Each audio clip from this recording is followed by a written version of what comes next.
Hola, hola, hola. Welcome to another episode of Mujer de EXITO, Unbounded, Woman of Success Without Limits, Hermosas Chulas.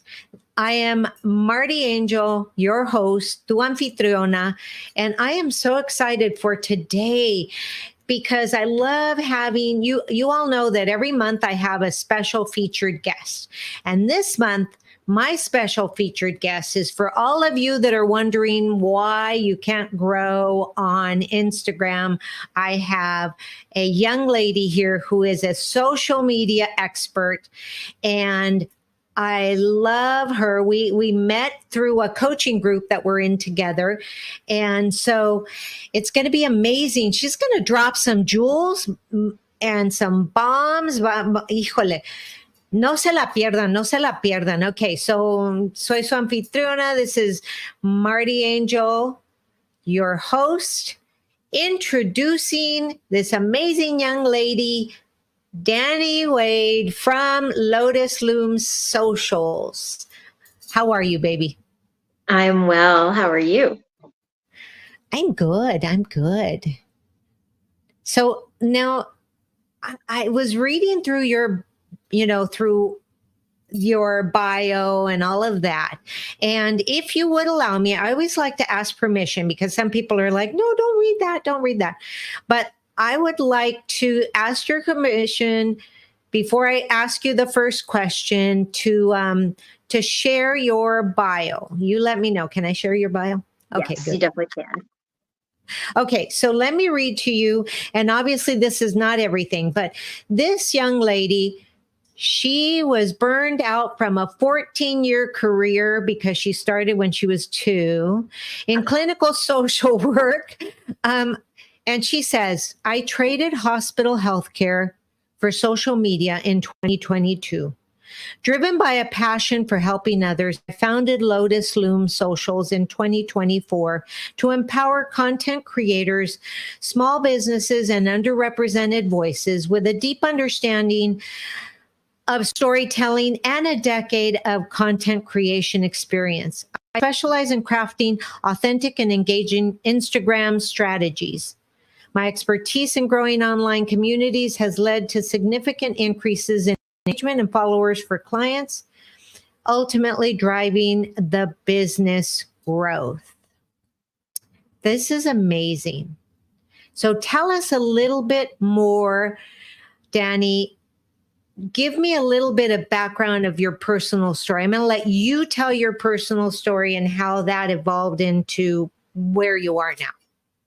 Yeah, so I'm excited to be here. I'm so glad to be chatting with you. I've been looking forward to this since you said, hey, I would love to have you on my podcast. I'm really glad that we got to do this. And my story is very it's not linear. When I say healthcare, I'm actually a licensed clinical social worker. That's what I got my master's degree in, is social work. I knew I wanted to work with people. I wanted to counsel people. I wanted to do therapy. And ultimately, my career actually went in a different direction when I got my degree. I decided to go into hospital social work and work in that environment, which is very fast paced. It's a lot of pressure, very high pressure, and it's constant all day, every day. You're working 5 to 7 days a week, depending on the schedule, holidays, weekends. I was working multiple jobs. Sometimes I do social work at one hospital during the week and another hospital on the weekends. And I did that consistently for almost my entire career. Oh, wow. And in the meantime, I found the beauty of Instagram. When it first got started, I actually got on the platform and was like, oh, this is fun to just post cute pictures. Like, around the city. I was living in Chicago at the time, and I was like, this is what I'm going to use it for. And then I was really into fashion, and I took a lot of pride in how I looked and how I dressed for work. And sometimes I was the fanciest dressed person from my team because social workers tend to be a little more casual. And I'd be like, no, I want to wear my pencil skirts and my jewelry, my blingy jewelry. And I just loved basically playing dress up for work. And I remember people being like, oh, you look like you should be modeling, and I love your outfits, and do you catalog them? Do you have a way that you help style people? And I was like, no. I don't do that. And they're like, isn't that what blogging's for? You should get into blogging. You'd be good at that, right? And like people were sparking these cool ideas for me. So I checked out Instagram and I started really looking at the hashtags. And that's when I found there's a whole fashion and style community of ordinary people sharing their clothing, their fashion finds, their budget finds, affordable, luxury, whatever it may be. And I was like, I'm gonna start doing that. So I started taking pictures, selfies Mm-hmm. of my outfits each day and posting them and doing like these fashion challenges and tagging them. And then before I knew it, I was surrounded by a bunch of other women who were doing the same thing. Oh, And I was like, cool. this is so cool. And then I was like, okay, what else can I do with this? And that's when I found out that you could partner with brands and boutiques, and like they'd send you clothes and you could wear them and take pictures and share about them to help bring brand awareness to them, right? And that's kind of how I got into influencing. It started with sharing my clothing. This was Mm. before Like to Know It and all those affiliate platforms that do that work for you. You had to do it manually. So I Mhm, started from the mhm. ground up. I was doing it like that. And then I was starting to get reached out to from brands, and they're like, hey, we'd love to send you this, send you that. Give it a try. If you love it, please post about it. And, I was doing it for free for a while. Yeah, yeah. Then I learned you could get paid, right? So that's kind of how it progressed. It got to a point where I was learning that I could turn this into a business, and I started taking online courses about personal branding and learned how to brand myself, who I was and what I liked to present to the world, and turned it more into that influencer business, because that's what it was called at the time, being an influencer, sharing things that you already loved, having brands send you things that you already knew you loved, maybe their newest version of it or whatever it may be, trying it out. And if you loved it, you shared about it and you encouraged your followers to give it a try too. But then as I was doing it, I started doing fashion, I was doing beauty. So I was getting a lot of makeup PR packages, really working that system and growing more and more, and building trust with a lot of really big brands like Urban Decay and Bobbi Brown. And I was doing like Lancome and just like all these big brands. I was getting a chance to try their stuff and share about it. And then I transitioned it into, doing paid collaborations. I started getting more into travel and doing travel collaborations, which was awesome. And then my personal journey took a different turn towards talking more about fertility, because I was going through fertility struggles. And so I transitioned my page from less about like, here's what I'm wearing, because I love to shop, by the way. I was shopping all the time. And I had the budget for it. When you start doing fertility treatments, that budget changes.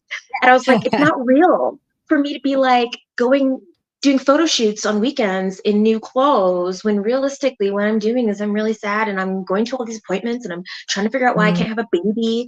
And so I started talking about that mm, and mm, grew my platform in a whole different direction and built a mm. community around trust and inclusivity about women's health, fertility, desires, and kind of adding that into the mix and getting partnerships with other fertility awareness brands and companies and spreading the word in that direction. So Ah. I've done a whole lot with that content creation side before I even decided I wanted to do social media management. That is amazing. That is, but that's a road, that's a journey that you're on, and that's an amazing journey. And I am just so proud of you because, you were able to figure it out, and, and here's why I'm proud of you. Because as a college professor, what I found was that many of my students were afraid to do anything else. Oh no, I can't do anything else. I can't do anything else because this is the path I chose, and I have to be there. And my parents are going to say, why did I send you to college if you're going to go do that thing and not this thing, right? And so one of the things that I was teaching was that, multiple streams of income, recreate yourself, find your passion, and your passion can change. Like you just said that your passion changed. It went from fashion to travel to fertility, and it can change. And we're so afraid to do that. We're so afraid we're going to lose everybody over here, and and then, and I'm like, that's kind of like when we say find your why.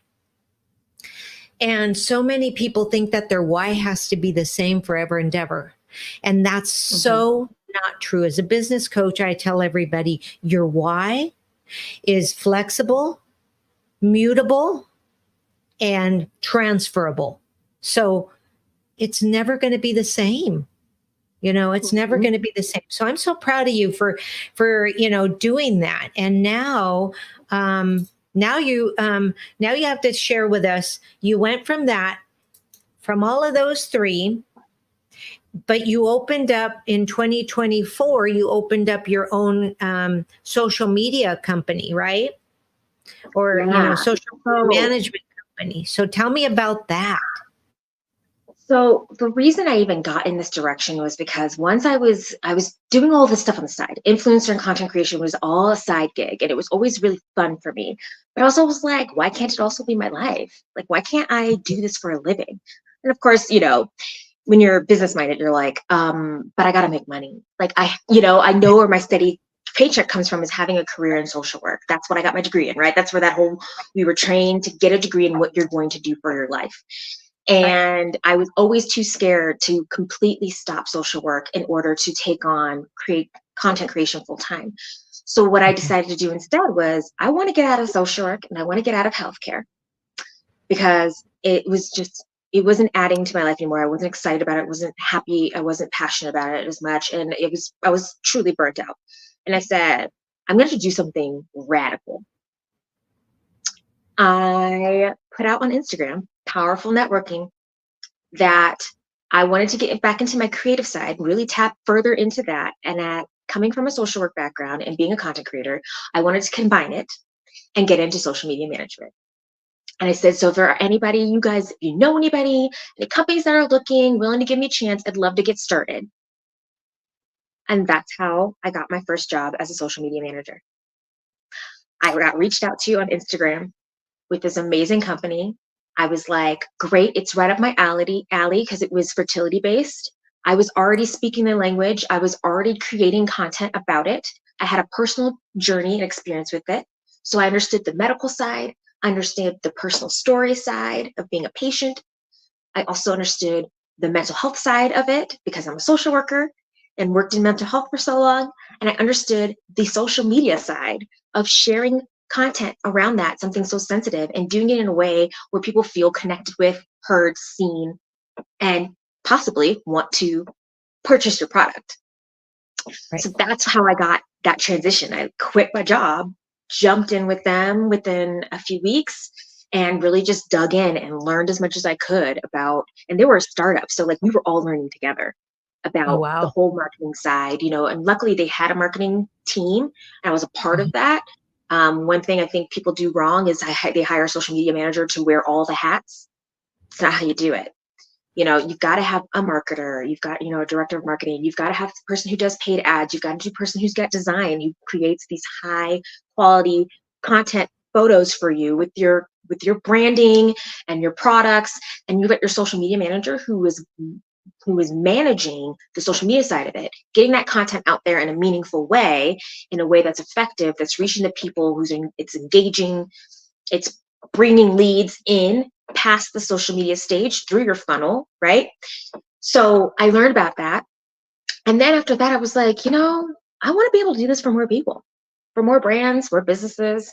And I want to be able to pick who I do it with, and I want to do it in a way that like, I feel like I'm bringing my true like style to it. And that's when I was like, I think I need to go off on my own. Now, let me ask you, you're brave. You're brave. You're totally brave. Okay. Because most people would like talk themselves out of it. Right. But maybe that's where your forte comes in as a social worker, because the brain wasn't going to beat you because you knew that. Right.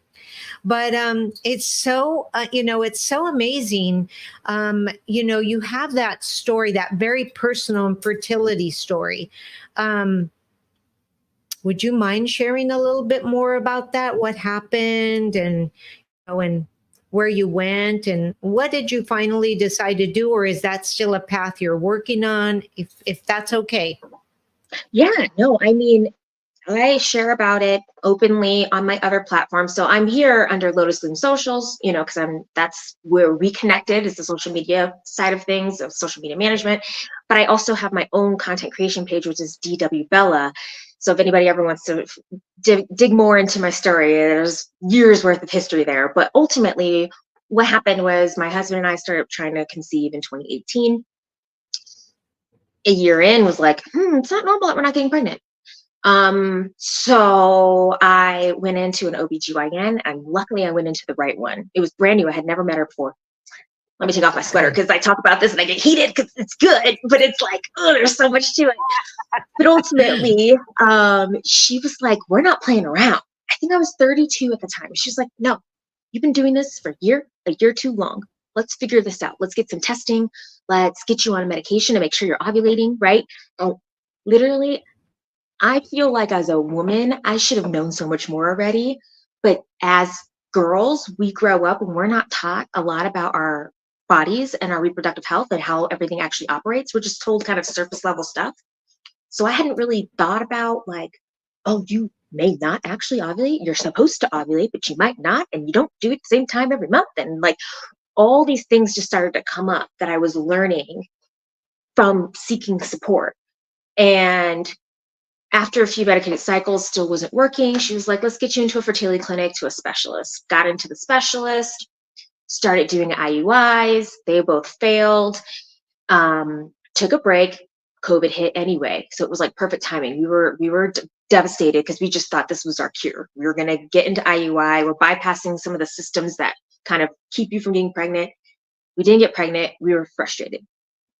COVID kind of was a natural break. Took really good time off and then decided, you know what, we're done waiting. It was a couple years before we actually started pursuing IVF treatment. And so we started IVF in early January 2022. Literally, January was when we first got our cycle started for IVF. And since then, we have been through 3 egg retrievals, 4 transfers. I've had 2 surgeries. I had a chemical pregnancy, which is a very, very early miscarriage. And I had a miscarriage at 9 weeks of twins that were also conceived by IVF. And that was in summer of 2023. And at the end of 2023, we decided it was time for us to be done. After our 4th transfer didn't work, we didn't get pregnant. We decided it's time to take a break, stop IVF. We were exhausted. We had run out of funds. No more insurance coverage. Door was closing. We were exhausted. We were heartbroken. We couldn't do it anymore. And that actually opened up the opportunity for me to pursue starting my own business. It was like you close one door, another one opens. And that's when I was like, all right, I have the time, the mental capacity, the physical ability to take this on 100%. And that's why I was like, this is when I'm going to do it. 2024 is the year I start my own business and I do this 100% full time. Wow. That is amazing. And so, how old are you now? You're still a baby. I wish. I'm 38. You're still a baby. You're still a baby. In my book, you're still a baby, honey, because you know, if we're talking, I'm almost with a 60, okay? I'm almost there. So you're a baby. But what, you know, the beauty about this is that you knew when to say, okay, I need a break. It sounds like from your story that you really know when you needed a break. And I think that's admirable, very admirable, because sometimes in my experience, and I've had quite a few friends that have had and relatives that had IVF, a couple of them were not so lucky. They ended up adopting, but a couple of them, so there's a total of 6 people that I know. A couple of them burned themselves out trying so hard And it was like, give it, I felt like saying, give it a rest, give it a rest, give your body a rest, right? Being a two-time Mhm. cancer survivor, I know that it's, giving your body a rest is critically important. And for you to know that, that's amazing. I hope that somebody listening to this, if they have a similar story, is finally listening and saying, you know what, it's time for a break. Because we are so afraid to take breaks to change what we do or to Well, I change think whatever. when we think about burnout, we only think about it when it comes to jobs. And yes, Yes. that's a lot of times where it appears the most, but it also appears in other aspects of our lives. Right. And the effects of burnout are not always the same for each person, but it does have a typical presence of physical exhaustion, changes in attitude, irritability, loss of empathy and compassion if you're working with other people, or if you truly used to be excited about your job, right? It comes out physically, mentally, emotionally, and it's the same when it comes to our health. We can, if you're pursuing something, some sort of treatment with an end goal, and you don't get there and you just keep pushing through and not necessarily taking the time to really take account of like how you're feeling, if you're processing loss and disappointment and trauma along the way, it can be compounded, and you are constantly suppressing it because you're trying to just keep going, right? You're just like, I got to keep going. I can't stop and think about this, because if I stop, I probably won't be able to keep going. And there's a lot of fear. There's so many things, but ultimately there's strength in knowing when it's time to step back, pause, take a moment, recharge, whatever it may be. And I think this goes over greatly when we're talking about businesses too, because I feel like as women, we feel like we have to do it all because we don't get afforded a lot of opportunities in our lives as easily as men tend to. So we're Mhm. always taught, you've got to work harder. You've got to do it, whatever they're doing, do it better. Trying, Yeah.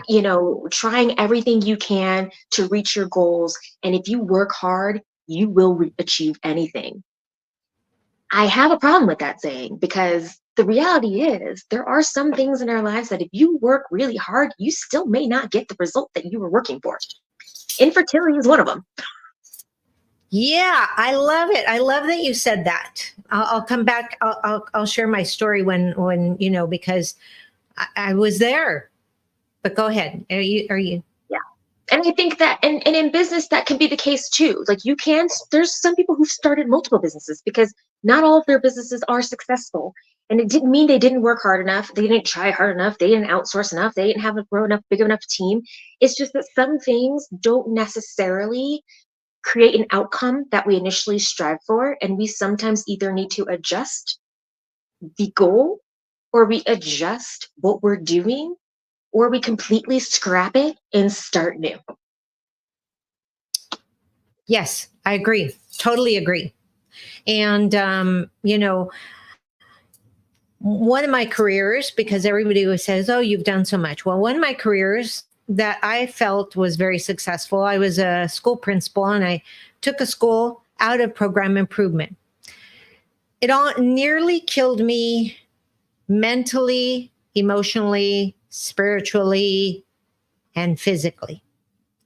Because what people don't understand is that you're not just a principal, you are running a frickin' business.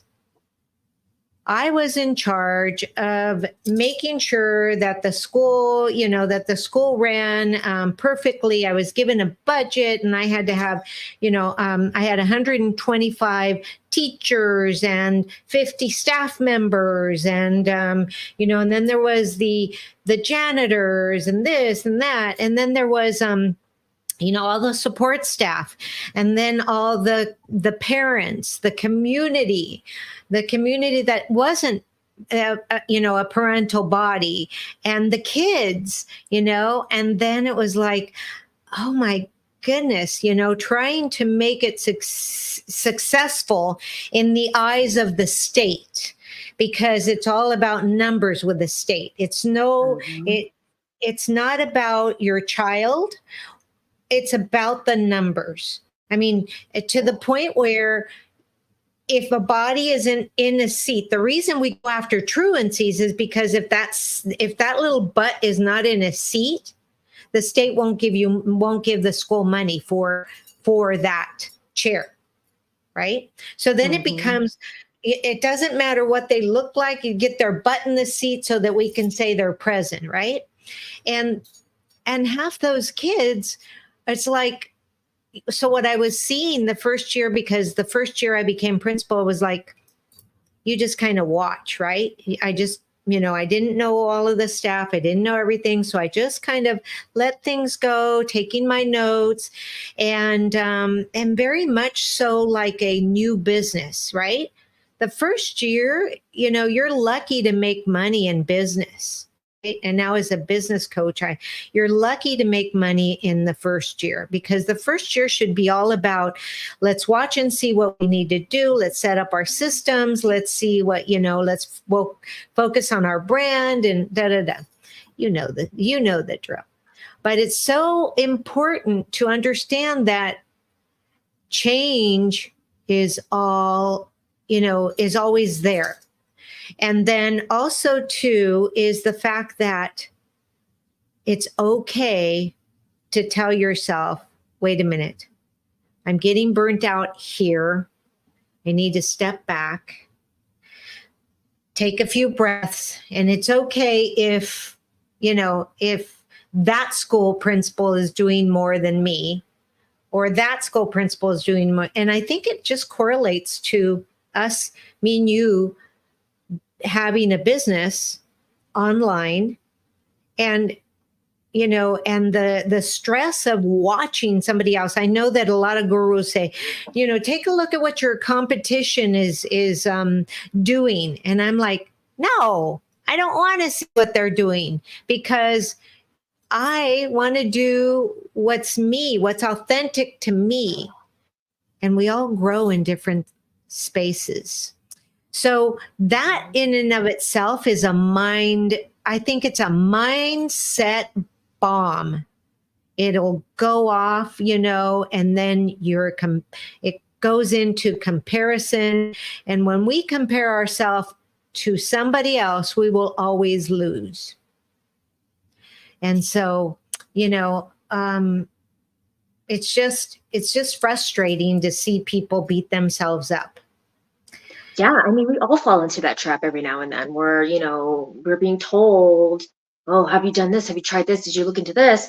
And then we start doing it, and then we start feeling like we're less than, or we're not where we're supposed to be because somebody else has been doing it just as long as us and they got so much further. And, what shortcuts can we take? And yeah, there's a place for understanding your competition. It's necessary to know what you're up against, especially if you're offering a service that so many other people are offering. How do you stand out? That's where comparison is important, right? Because you're like, I can't just be doing what everybody else is doing. And that's where you having a personal brand is important. Like, what am I personally bringing to this that makes it different than if you were to go with the next person? And I think that is a way we can kind of go into a mindset where it's a little healthier to know what they're doing, but also be very conscious that we're not trying to be them. We're not trying to copy. We're not trying to keep up. We're trying to reach our own goals for what we have for our own business, because we don't know what it took for them to get there. We don't know how many losses they had before they won, right? We don't know if they already took all the steps that we are still navigating. Maybe we're a few steps behind because we haven't done all of the things that they have done yet, and we are making our way through those to get to a point where we can say we're winning. So I just think that it has to be a balance. Like, yes, understand what's going on in your field with your competitors, but don't overwhelm yourself with it. Do not live in that space, because you will start to feel stuck. You'll feel less than, and it will really bring you down. It messes with your self-esteem, it messes with your confidence, and it can slow you down significantly, because you're constantly thinking like, I'm not good enough, so I should just stop. Like, I've had those moments too, when you're first starting a business, like, you literally don't know what you're doing. And you're like, oh no, these people look like they're doing it so easily.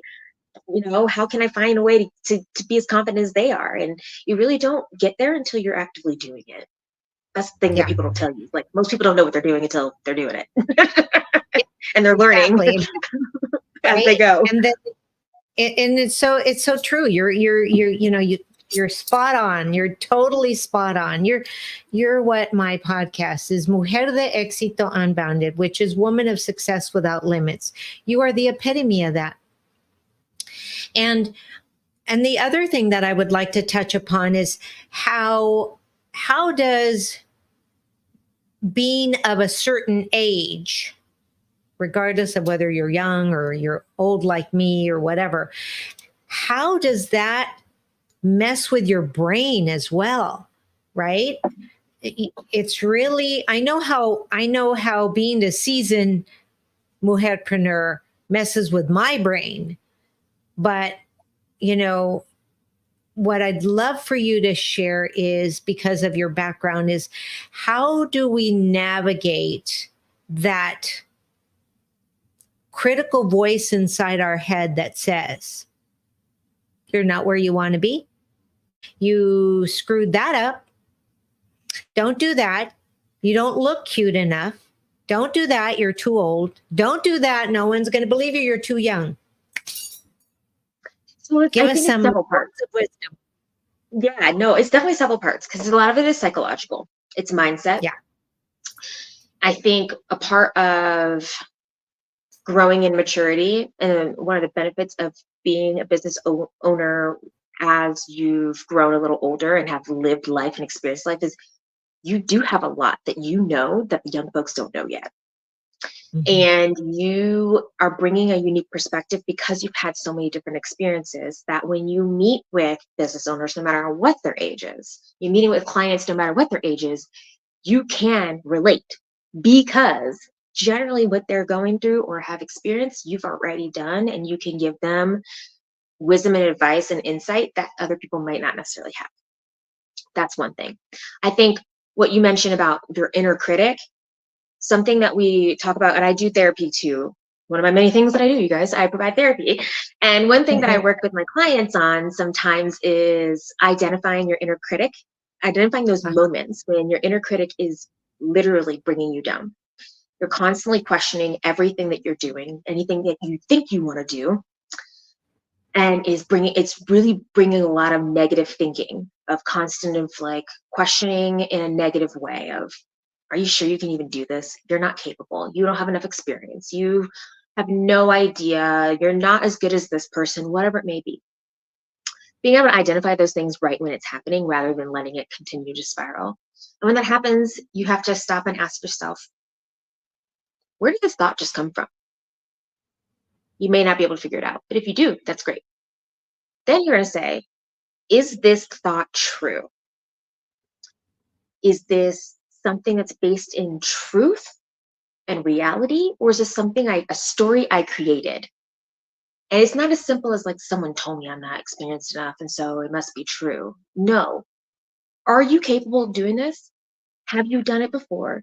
And if you haven't, do you have the tools to be able to do it? These are things that, based in reality, we can figure out. We can navigate these things. These are truths. We have resources. Everything's at our fingertips these days. We can find a way to get there. But if you keep telling yourself and you keep believing that it's impossible, then your inner critic is going to keep winning, because now you have these stories that you've created that are constantly driving you in the wrong direction. Mm-hmm. You must settle because you've never done this before, so you shouldn't try because it's too scary and you're going to fail. And failure is not an option, right? No, failure is an option. It's not one that we want. But the reality is, people bounce back from failures all the time. That's resiliency. Resiliency is a huge part of being able to live life, to navigate any job, any career, any decisions, any relationship. Like, you got to be able to rise above, bounce back, because every decision you make may not end in the consequence that you thought it was going to, but it's something you generally can live through. Right? That's the reality. We've lived through a lot, you know?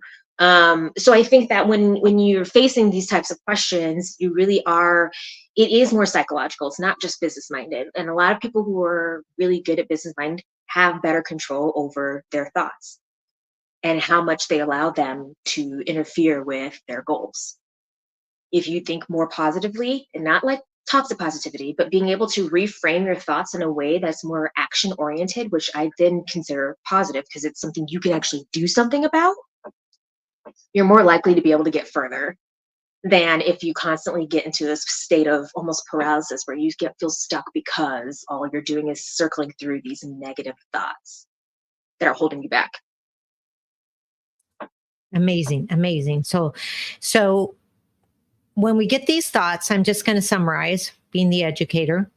When we get these thoughts, you're saying that a good way to, I would say the word confront them, would be to ask, is this true? Is this really true about me, about whatever? And then once we answer that, and more than likely it's going to say no, but then we can step back and reframe that. Maybe, reframe that thought to something else, right? And sometimes it's as simple as, I can't do this. Well, reframing may not be like, oh, yes, I can. It can literally be, I can't do this right now because I don't have the right tools. But what I can do is do my research on what tools I need, get those tools, and then I will do it. That takes you so much further than I just can't do this. Right, right. And the other thing I want to point out is one of the things that I always used to tell my students when I was teaching algebra, because algebra tends to be that one subject that everybody hates. I have yet to meet somebody other than my other teacher cohorts that like algebra, right? So I always used to say to them, to the students, because they would immediately say, I can't do this. Okay. I couldn't do it either in the beginning. But if you could do this, what would be a better way to to confront this question? How could you, come at it from a different way, or what could you do to change your mind about you? Mm-hmm. And inevitably they would look at me like, with this, stare, blank stare in their face. But after a while, they was like, no, I can do this part of it, right? I can do this part of it. Okay, great. Do that part of it. And then we'll take care of the other. And then I always used to tell them, because they would be afraid to ask, go ahead, ask somebody. I was the type of teacher who was like, okay, you can ask me, and if I explain it to you and you still don't understand it, ask your neighbor. Do not be afraid to ask for help. And I think in business, all of us are out there as entrepreneurs, and we're afraid. We're such gatekeepers. I hate that. We're such gatekeepers, It's like, okay, I can only tell this much of it, because then if I tell it all, then they'll do it, and then they'll be more successful than me. I think that's where we fall flat. Yeah. We need to be okay with asking for help. Oh, yeah. And I think that's of life, but definitely in business, because ultimately, yes, you're an entrepreneur, but you were never meant to only do it all by yourself. I know, exactly. I'm all about collaboration over competition, right? And so I want to share a little bit about something. I know this is about you, but I do want to share this little, experience. Coming out of being a formal educator, I went into network marketing. Nobody recruited me. It was because I was opening up my nutrition shop and I was looking for something to have in my office. What I didn't understand, because I didn't understand the industry, was that the company that I was with had all the power behind it, had all the science behind it, because I'm a science-based person, had everything else. What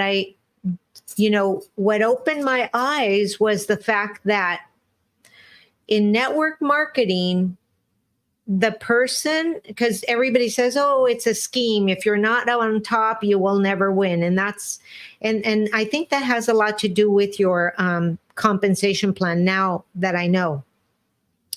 So in this scenario, in my scenario, my personal scenario, what I found out was that I could not succeed if I didn't help those below me succeed, which is so completely different than, you know, corporate or education. It's not, you know, education is not called corporate, but it's still the same mentality, right?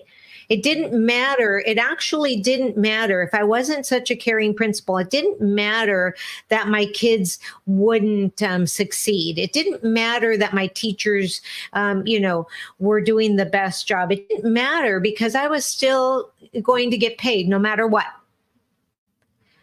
Where when I stepped into the network marketing industry, which is one of the biggest industries ever, I was so blown away by the fact that, wait a minute, if I don't go down and help somebody and bring them up, then I don't succeed. And so that's a whole nother mentality. And it's such a humble industry, I think, if we're doing it right. I mean, sure, there's going to be people out there that abuse it.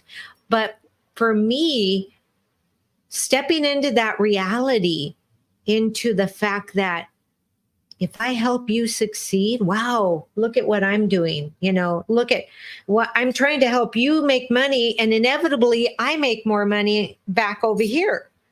And I help this one over here. And then I make more money over here. And I wasn't prepared for that. I remember so very clearly as I was helping people and getting excited because they were happy and making money.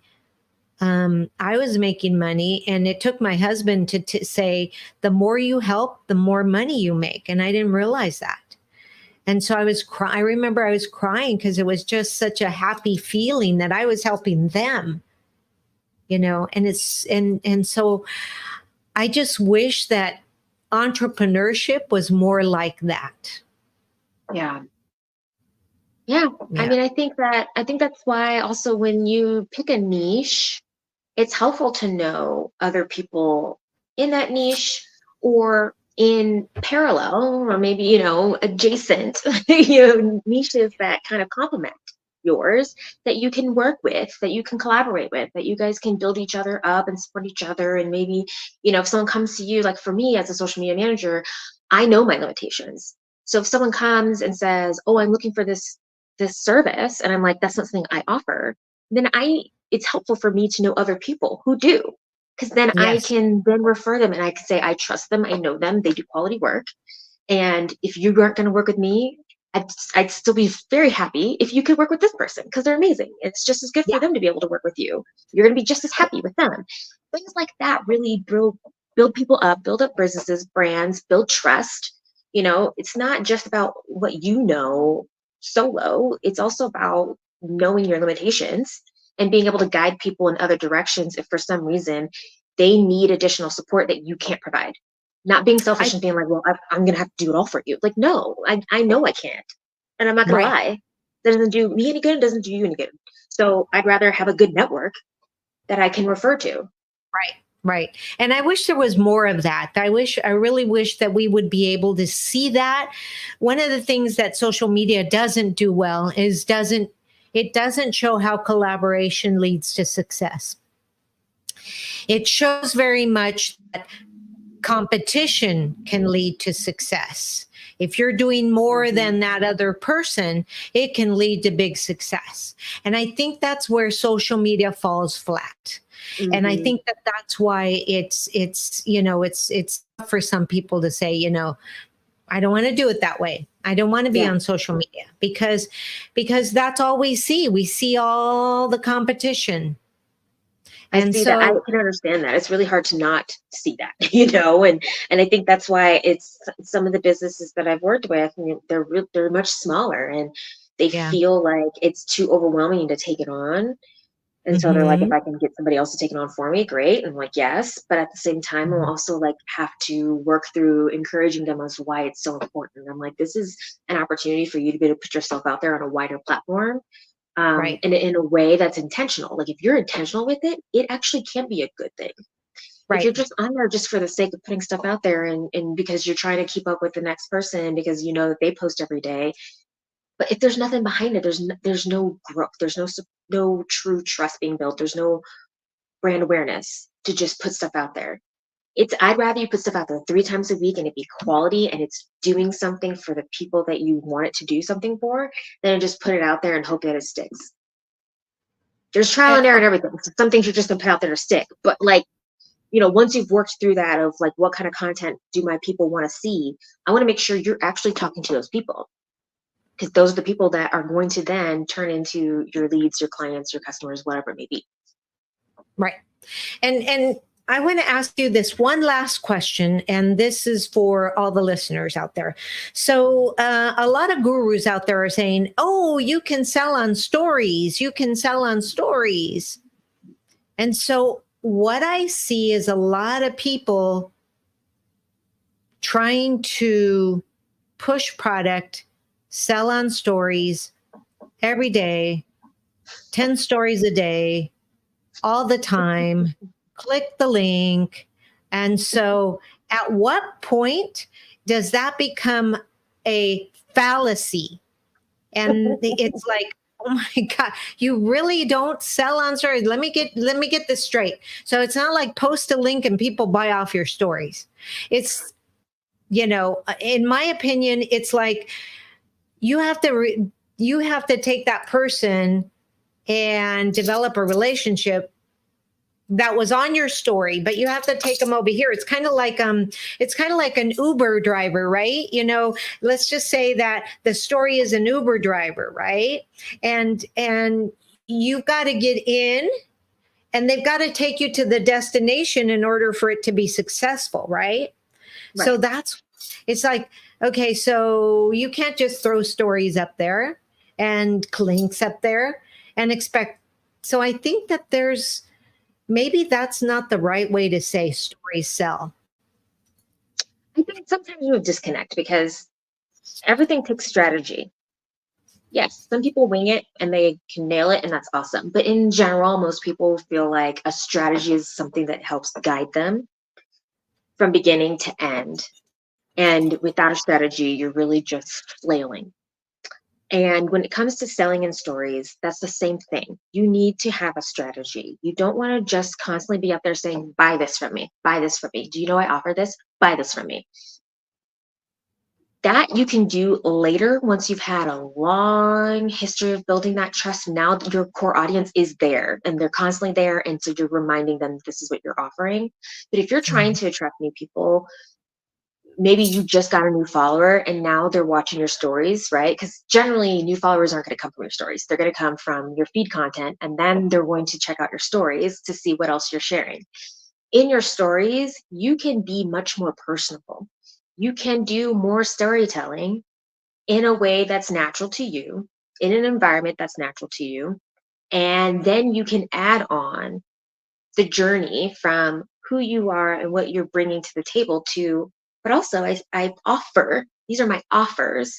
If you like what you see, if you think I'm sharing anything that's important and educational and valuable to you, I also offer it in this package. And it's another way for you to learn this information from me, but at your own pace, or to get this product from me and take it to and have it at home in the comfort of your home, whatever it may be.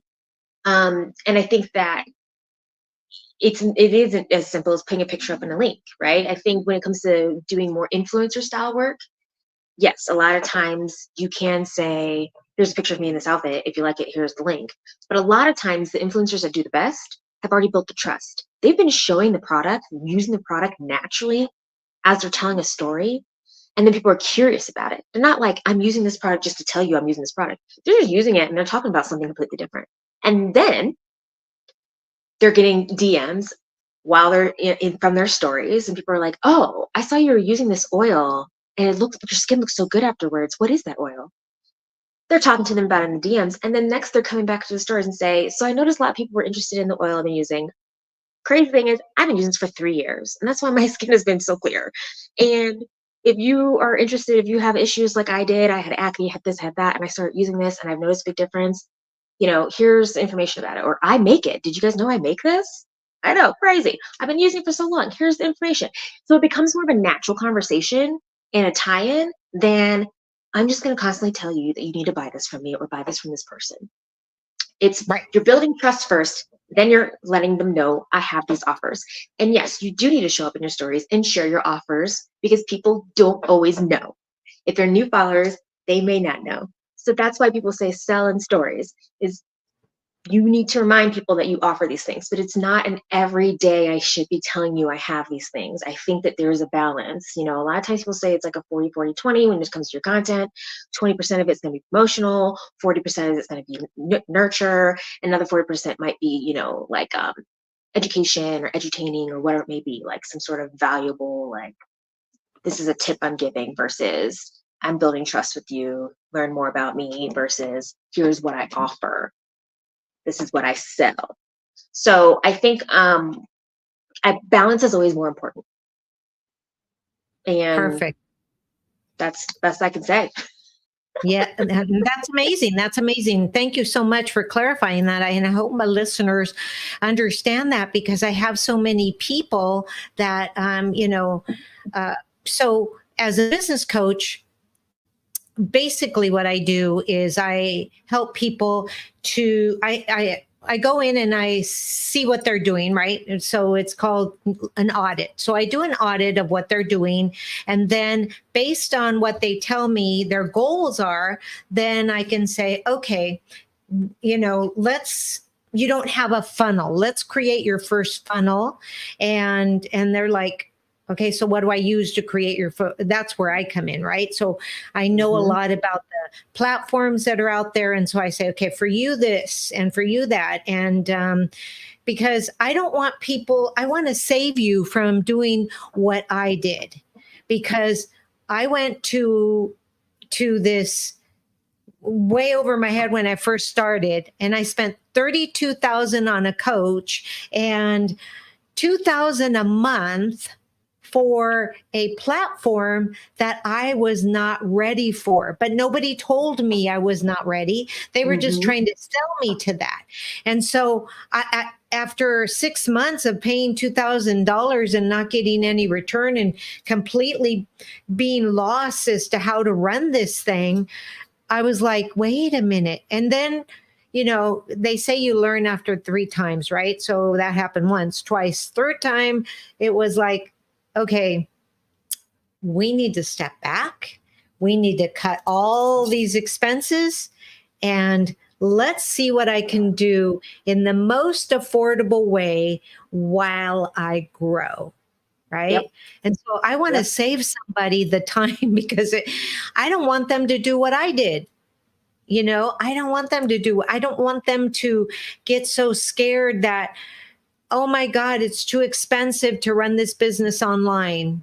So, And that's similar to the selling journey. When you're talking about funnels and you're talking about like, how do you get someone from, I just saw you, to, I trust you enough that I want to pay for something from you, a service, a product, whatever it may be.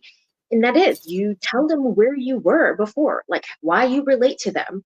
Yeah, I also was this person who, when I jumped in, went head first, and now I know that I should have been doing these other things first. And since I know that, I'm passing on that knowledge to you, and this is how I'm delivering that information. And I want to save you that time. I want to save you that heartache. yeah. Like that applies to so many other things. I think it's amazing. Like that's, I trust you knowing that you're like, yeah, I did these things already, and I'm telling you, you don't have to do all that. It was like my husband said, and I thought it was so funny because, he's not a very creative person. He's a CPA, CFO, totally linear thinker. But in doing this, one time he says, honey, it's like you were supposed to dive into the water, to the pool, but instead you belly flopped. It was like, I was like, oh, That's what I did. I belly flopped, and then I was paddling, and and then I looked like, then I got out to the side, and I'm a guppy out of water. You're like, And that's what my journey looked like at that point. So yeah. So anyway, imagine that picture. Okay. So imagine me belly flopping. So I want to save somebody the pain, right? Yes. But, and I think that's a lot of people when they go into a service-based business, they are wanting to solve a problem, and they're personally connected to that problem. And I think that that's what helps people really push through some of those hard times. Is like I know I can help other people do this because I had to push through this too. So let me keep going. Let me help them keep going. Then they can help someone else keep going, right? It's just like it does feel good when you personally connect to what you're doing and why you're doing it. Exactly. Lady, I am so incredibly grateful for you today. And you have dropped, you were vulnerable, you were raw, you were real, you dropped some jewels, and I just appreciate every part of you. And I'm so incredibly grateful for you and each and every one of my viewers and my listeners on the podcast. Tell me, where can people find you? Yes. So on Instagram, I'm at Lotus the Flower, Loom Socials. I'm also at 𝗬𝗢𝗣𝗣𝗢𝗣𝗢 if you want to tap into what more about my fertility journey. And on TikTok, I have 𝗬𝗢𝗣𝗣𝗢𝗣. I don't have a Lotus Loom Socials TikTok. I really am focusing on Instagram. That's my bread and butter. That is what I help businesses with. So if you're interested in learning more about the services I provide, I'm so happy to chat with you in DMs first, warm it up if you're not ready to jump to my website. But I do have a website that's linked easily from my Instagram. Say hi. Ask any questions you have. I'm happy to talk to anybody who's interested in learning more about how to either turn from a creator to a paid creator who wants to turn their brand or business into something that's more successful in reaching the people in marketing and social media. And if you just need consulting, I offer that too. So happy to chat. And she's an amazing young lady. Luckily, I found her and we found each other through the coaching group. And monthly, we have a meeting where we push ourselves to do work, which is our collaborative work efforts. And it's just been amazing. You have been a godsend to my life. And I'm so incredibly grateful for every moment that we spend together. And thank you so much. You are totally the epitome of the Mujer de Éxito Unbounded. Dani, gracias, as we say, es una persona hermosa. So if you are speaking Spanish and you need me to translate, just reach out. And remember to hit that bell if you're watching us on the Coach Marti YouTube channel. Hit that bell and subscribe. It helps me, but it helps me reach other people that may actually learn something from what we're sharing, because it's all about leveraging and helping others succeed. Dani, any final thoughts? Just keep going. Everybody keep going. And if you feel like you can't and you're struggling, reach out to Marti. She has been such an amazing resource to me. I know she's an amazing resource to all of her community members. I'm just thankful for this. Like I said, connect with the people who you know can support you, because nobody should have to do any of this alone. I agree. Gracias. Thank you so much. And yeah, let's have you on again. Oh, I'd love that. Okay, sweetheart. Thank you so much. Have a beautiful day, everybody. Namaste.